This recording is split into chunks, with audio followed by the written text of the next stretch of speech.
hit record, which we're doing right now. Hello, everyone. This is Reverend Jerry Hobby, and I am with Spiritual Enlightenment and Truth Focus Ministry.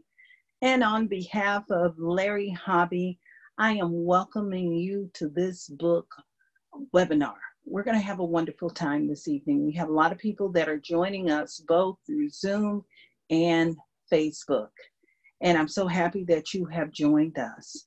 And before we get started, we're going to move into what we do best and we really value, and that is spiritual practice. So I'm going to invite you to turn within with me right now as we begin to anchor the space. And I'm just going to invite you to let go of everything it took just to get to this very moment. And we're just going to breathe right now, just releasing. And the way I like to breathe is I like to breathe in on the count of 5. And I like to exhale on the count of 5.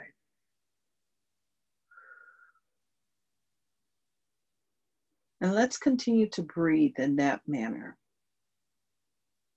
We're slowing ourselves down. And as we slow ourselves down, I'm going to invite you to move into the heart space right now.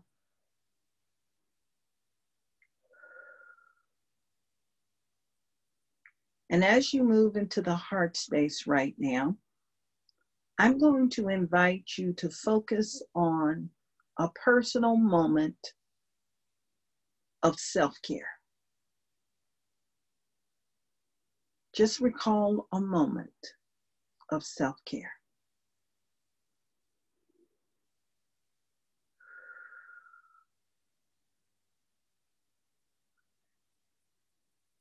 And so for me, a moment of personal self-care is just simply taking a moment and taking a break when things get really chaotic.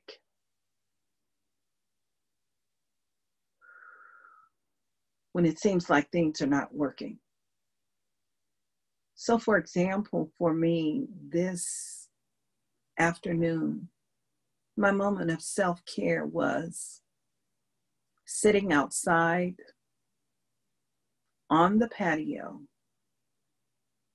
and doing nothing but doing something. And that was just simply quieting myself and just emptying my mind and turning within. Just like this moment here. And I want you to take a moment now and just amplify, feel what is taking place energetically and emotionally for you right now. For me, I'm experiencing a sense of peace, a sense of calm. Just feel that energy. And I'm going to invite you to amplify that feeling all around you. And as you amplify that feeling, I remind you that you can transform the world and transform your life by simply changing your emotional energy.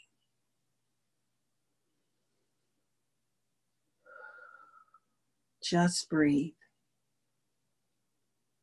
And so what I'm knowing today is that there is definitely a power for good. That power is alive, it's thriving, and it's fully present right here, right now, in this very space, for every single person that has joined us, those that are on Zoom and those that are on Facebook Live. I know that it is fully present right where Larry is, and that something special has set itself in motion, and that something is that divine essence of God in action. And so what I know about the reading today, that divine wisdom has already gone before and prepared the way, and that the energetic of wisdom, of love, of joy, and creativity enlarges itself within each individual. And I know that each individual is lifted up to the place of the very Most High. What I know is this evening is an evening where God in disguise discovers itself.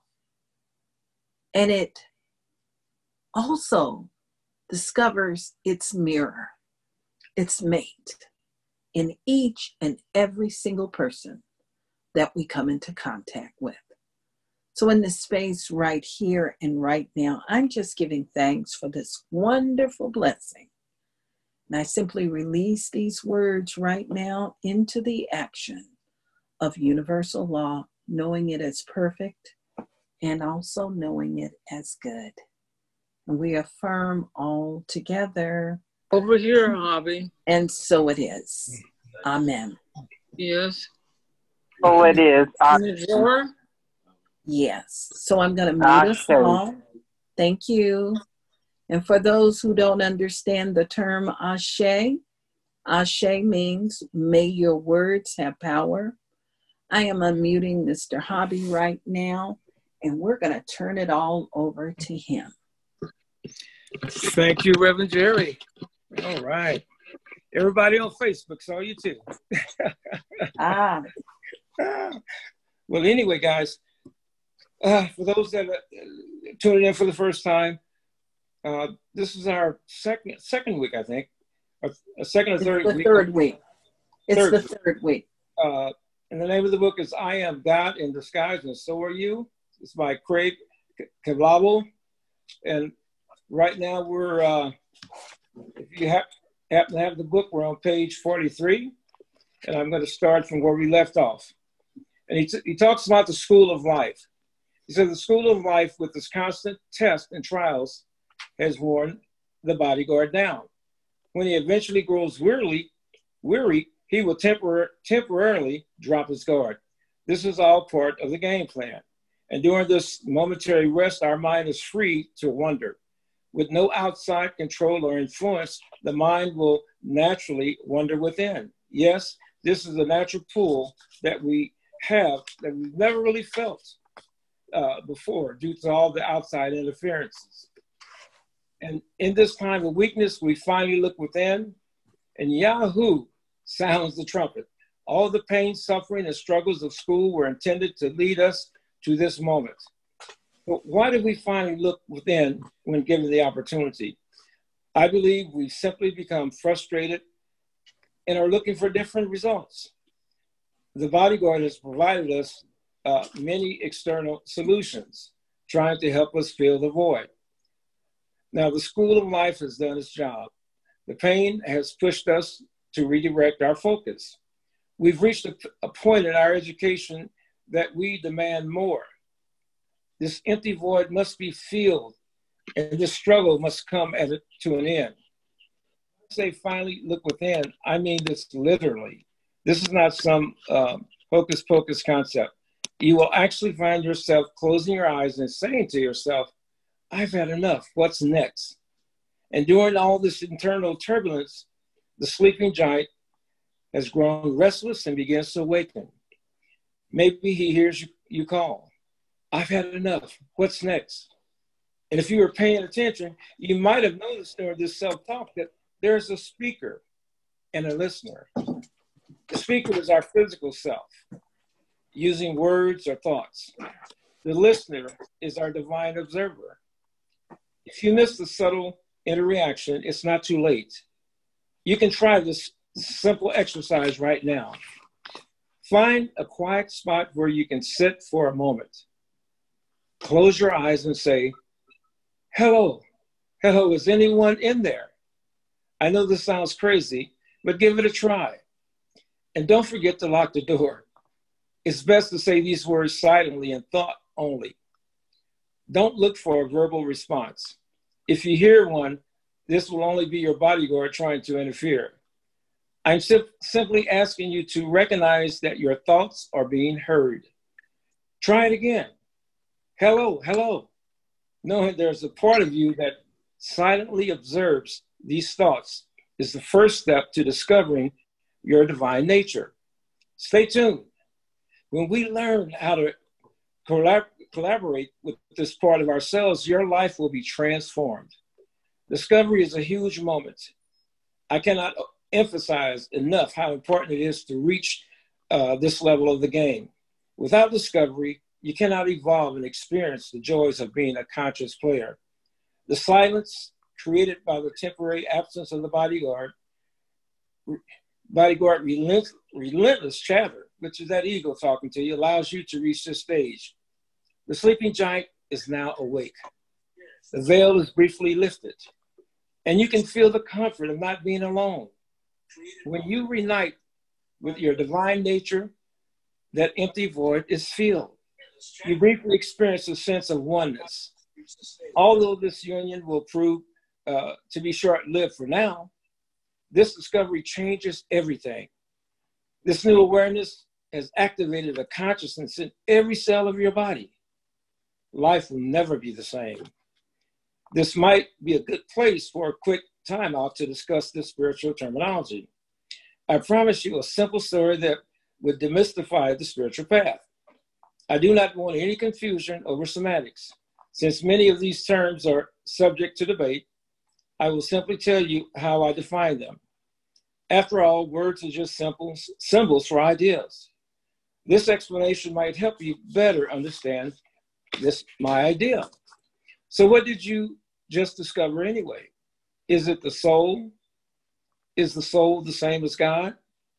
Yes, in this stage of our evolution, we're discovering the sleeping giant, also known as the soul. I will occasionally substitute the term higher self for soul. I believe we're all born into this world as a body and a soul. The sleeping giant lies dormant within all of us, waiting to be discovered. I see the soul as spirit, manifest in man, an individualized reflection of God. In other words, if God were the ocean, the soul would represent a drop of water from this ocean. This life force is what connects us to each other and to all creation. I see the soul as the eternal part of my being, my connection to the Creator.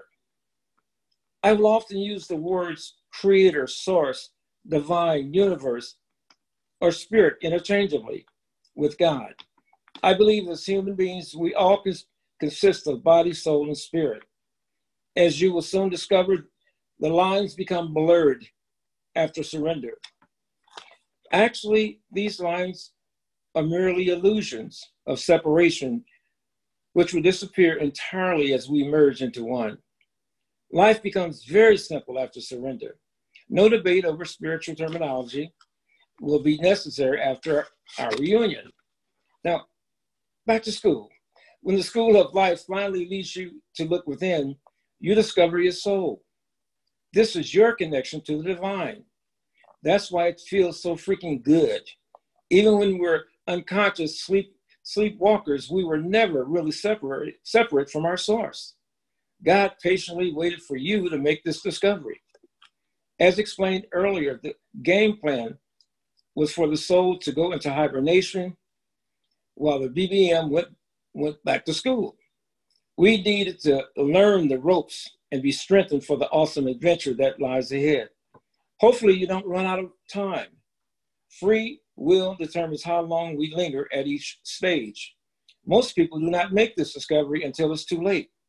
Now, according to those who have had near-death experiences, on your deathbed, all will be revealed.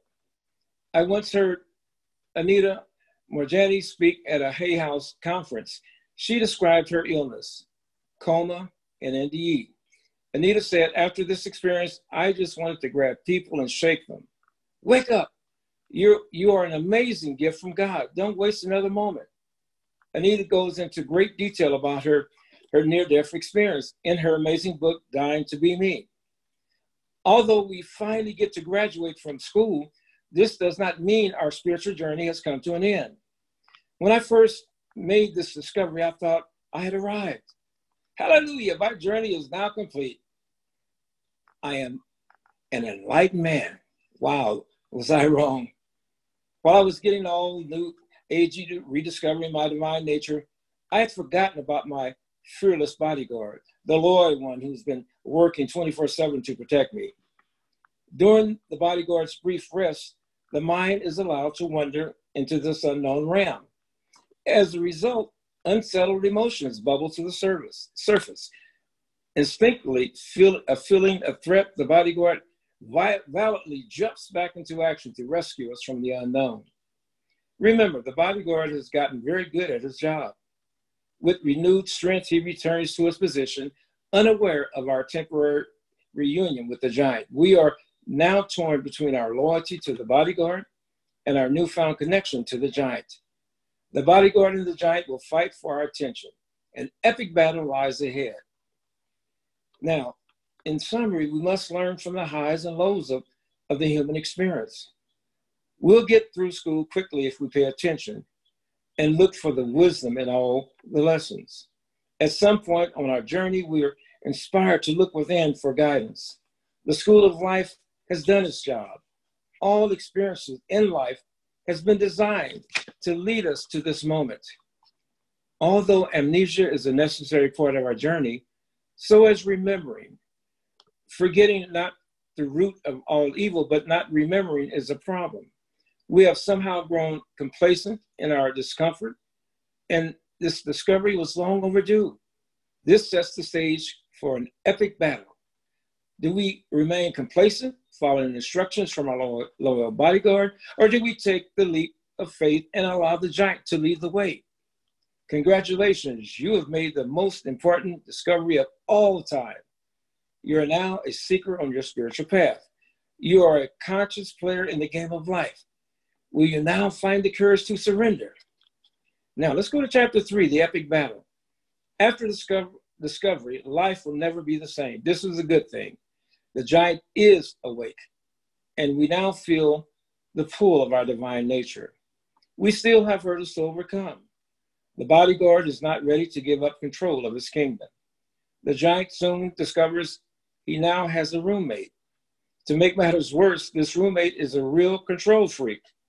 Although this is a necessary part of the game, the giant is ready to return to his rightful throne. His first instinct is to force the bodyguard out. The two sides prepare for battle. This will be God's final testing ground. The school of life was elementary compared to the epic battle. Some of our most difficult lessons will be presented during this stage. Since we're now conscious, we can make choices that will directly affect the quality of our lives. With this new awareness comes responsibility. We're playing at a different level now. This drama will challenge the body and soul to evolve.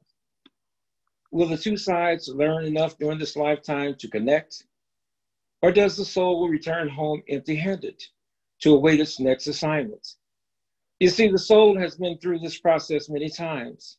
The body, a temporary vessel for the soul, only gets one shot to figure this out. We will learn to trust, allowing ourselves to be vulnerable enough to take the leap of faith. The outcome of this epic battle will determine your success in the game of life. Time is short. Be courageous. Do not waste this opportunity.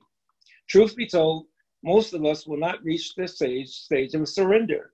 Although this battle is a necessary part of our spiritual evolution, our free will determines how long we remain in this phase. Most of us will remain stuck way too long. This was me. I was lost in the epic battle for decades. I was happy and excited about my life-changing discovery, but I was not ready to shake things up. I was scared. I enjoyed the feeling of this new connection, but I was spiritually naive and didn't know what to do with it. I had many unanswered questions. Why do I have to choose sides? No one ever taught me about surrender. Does surrender mean I need to give up all my stuff? Sure, this journey can be painful at times, but I can handle it. I have spent decades perfecting my persona, my mask. Do I really want to give up now? I had grown very comfortable being led by my trustworthy bodyguard. I was simply not ready to step into the unknown. After the initial rush of excitement associated with discovery, the euphoria will soon be replaced by confusion. One of the biggest challenges will be accepting the universal law that says God has always been with us. We've never been separated from God. Although discovery may feel like we have a new visitor, Spirit has always been with us, patiently waiting. The mere thought of this can instill feelings of panic, anger, or shame related to our many life experiences. If we live long enough, most of us will suffer through some terrible stuff.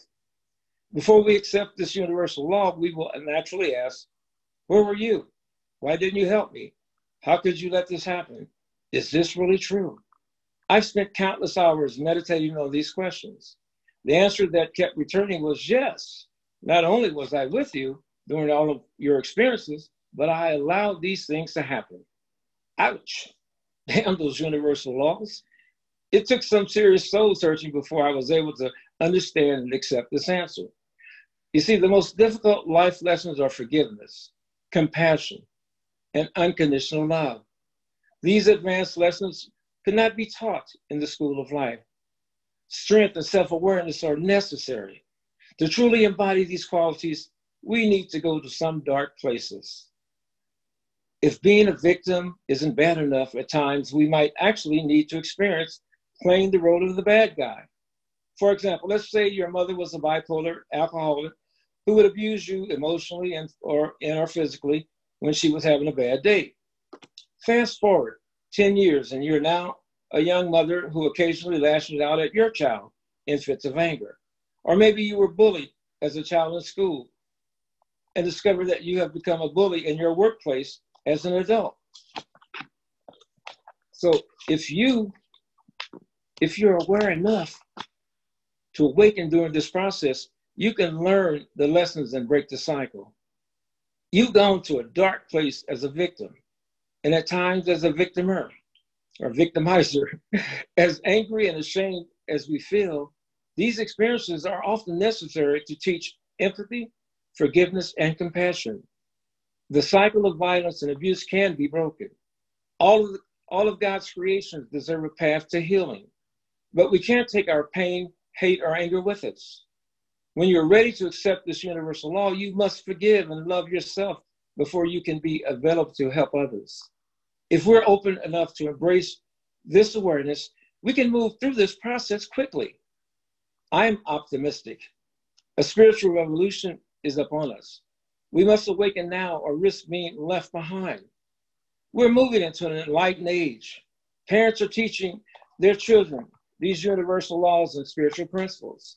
When this happens, the vicious cycle of pain and suffering will come to an end. When we've all paid a price for this wisdom, and I've often said this awareness is a gift, but I'm reconsidering this statement. This awareness is really a reward. You've earned it. Don't waste these painful experiences. The epic battle will leave scars. These scars are beautiful reminders of where we have been on this adventure. When we have the courage to surrender, an amazing, magical life awaits. What steps can we take to get through this battle as quickly as possible? You're now aware of the divine within, and you will feel the constant pull of your inner guide. The bodyguard will keep you busy with this relentless chatter, knowing you cannot hear the giant through the noise. In a nutshell, this is the definition of our epic battle. The bodyguard and the giant are fighting for our attention. Being conscious, you now have the power to choose. The choices we make during this phase of our journey will determine if we get to advance in this lifetime. To progress from discovery to surrender, we must accept this universal law. Everything happens for a reason. No mistakes. If you ignore a life lesson, the universe will try again. These experiences will gradually become more painful. God has been with you every step of the way. You were born into this world as a body and soul, both equally important for this heroic mission. And one of the toughest questions you will need to ask yourself is this: am I going to allow some of the worst experiences of my past dictate my future? When we do cling to these horrible experiences and feelings, I can understand waiting to hold on to some happy, blissful moment from the past, but what the hell am I doing clinging to the bad stuff? Holding on to anger, hate, or shame, it has no benefit. You're only poisoning yourself. With this understanding, I was ready to let go. I admit this took some blind faith. I did not fully understand why bad things happen to good people. What I did know was that my life was a constant struggle, and I was exhausted. The battle wore me down.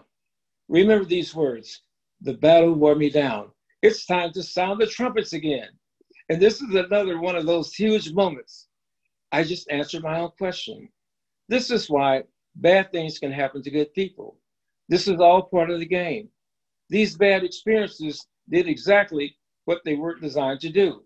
Once again, the universe wore me down, forcing me to look within.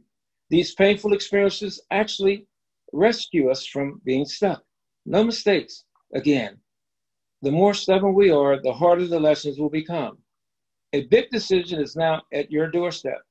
Do you continue following instructions from your loyal bodyguard, or is it time for a change? The divine within patiently awaits your decision. Up until this moment, all events have been perfect for your benefit, guiding you towards surrender. If you're still anxious about letting go, I will tell you what's on the other side.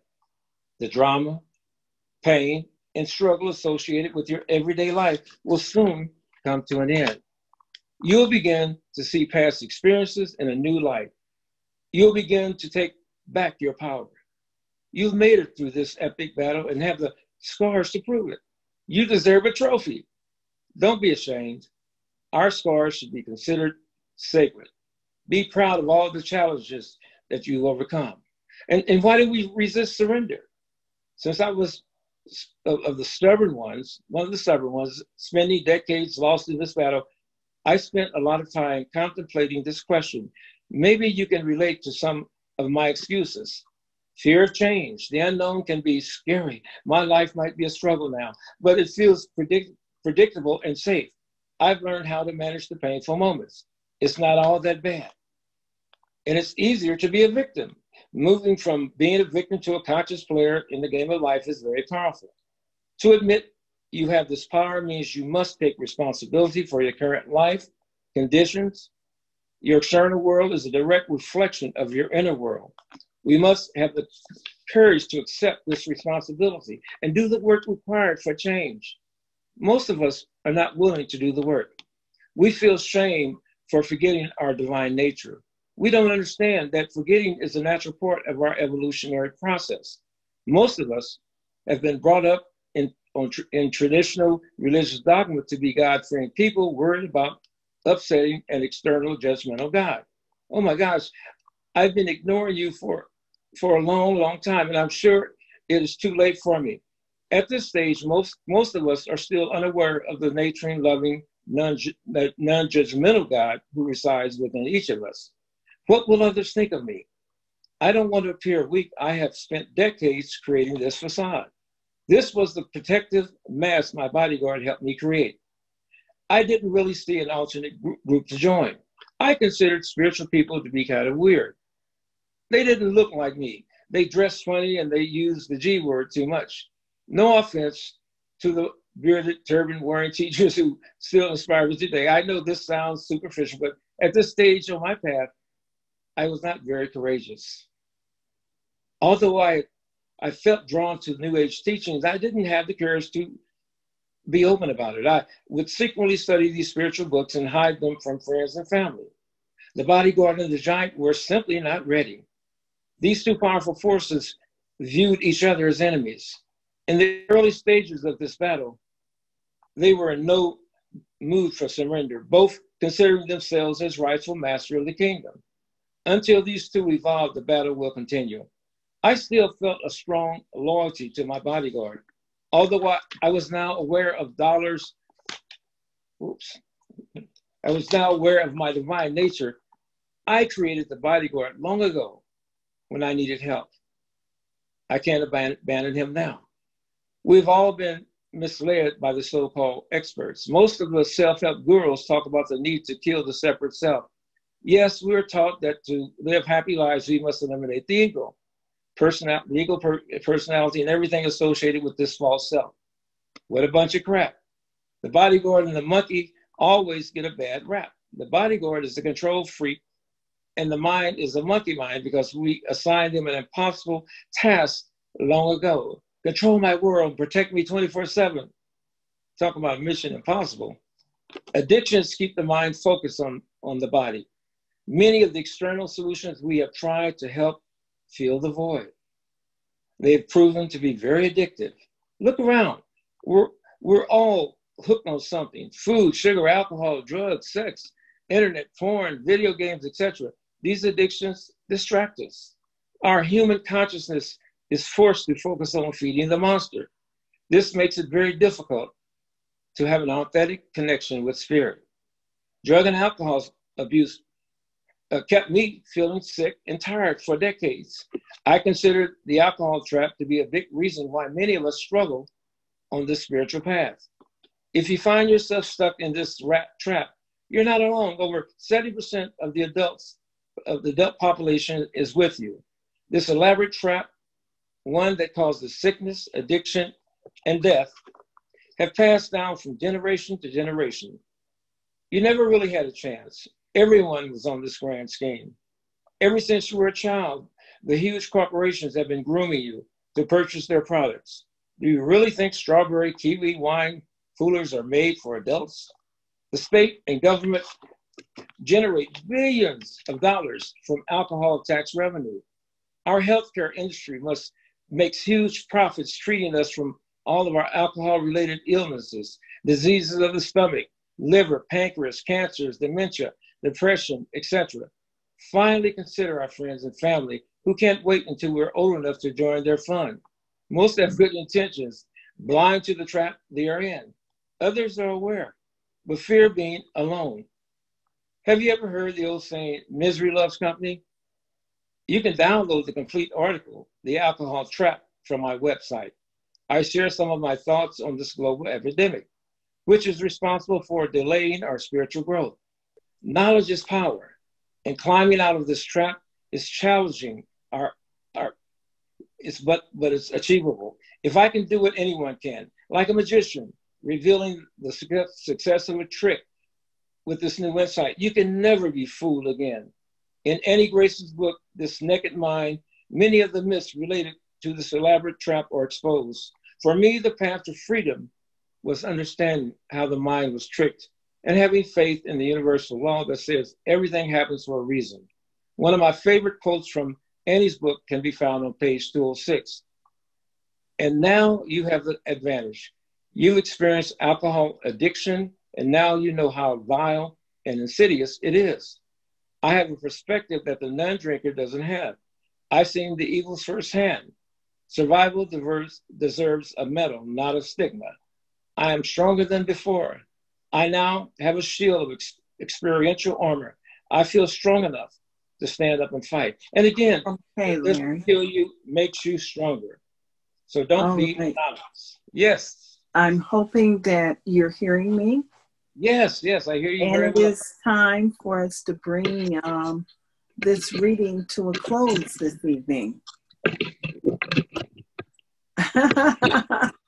Mr. Hobby is having fun with us this evening. Yeah, he wants me to be a part of the game also. So I'm saying hello to our Facebook audience.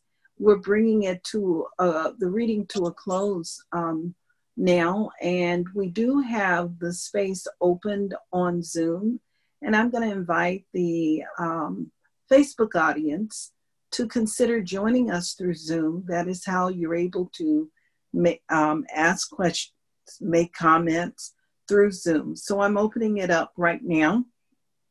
I'm muting the lines on Zoom, and for those who would like to make a comment, is there anyone that would like to make a comment? Hello. It was just great information. As always, I enjoy it. This is Tanya. Hi, Mr. Hobby. Hey, Tanya, how you doing? I'm fine, thank you. Great, great. And you were hitting some key points there, and so it was very good, very, very good. So I was just glad to be on the call to be able to Thank you. enjoy with everyone else. Thank you, thank you. Wonderful. You're welcome. Anyone else? Anyone else have anything they'd like to share?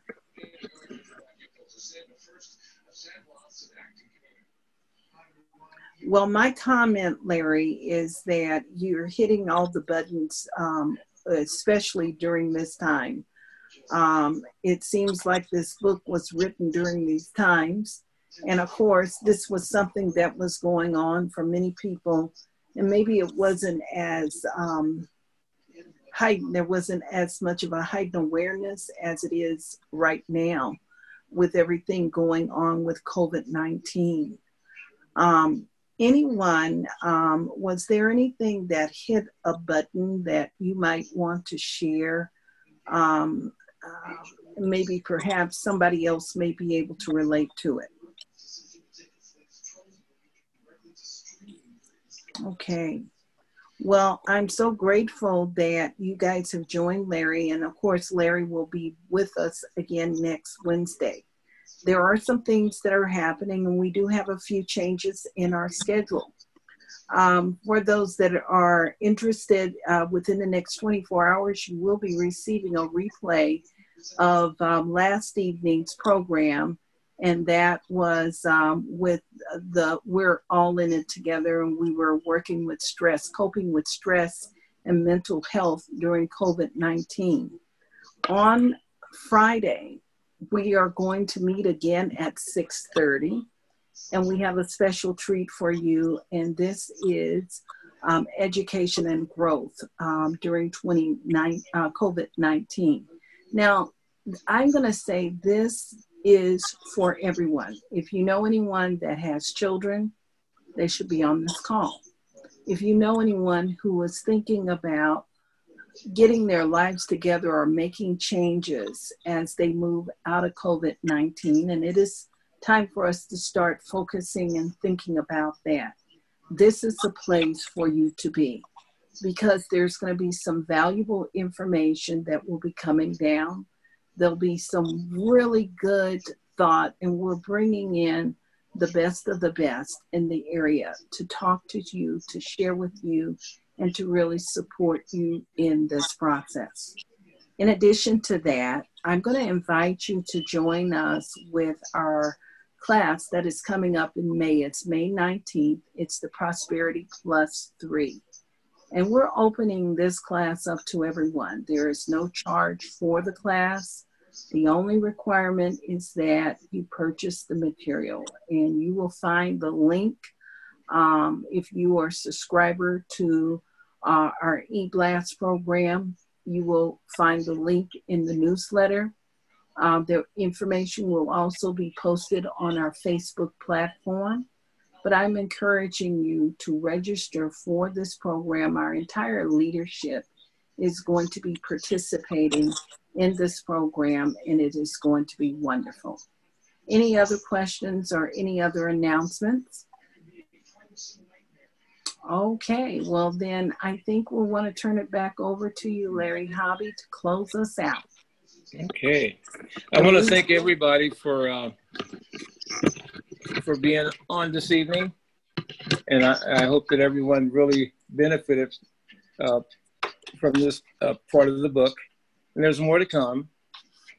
And so I just want to thank you for that. And so I'm just going to pray us out. So right now, I'm just giving thanks for this time that we spent together. I'm giving thanks for all that we've encompassed from this book. And I know that each of us are constantly growing on our journey. So I know that each and every one of us, I know that we're safe. I know that we're having a great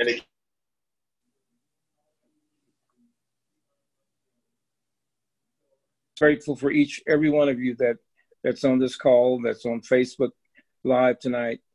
And I know that for each of us, we're safe, and we know that we're guarded and protected. And so I just say thank you, and so it is. And I'll see you guys next week, next Wednesday, 6:30. And so it is. And for those that are interested, we have a prayer call with our Power 8 group at 8 o'clock. I'll be sending you the link very soon. Thank you all. I'll see you later. Namaste. Namaste.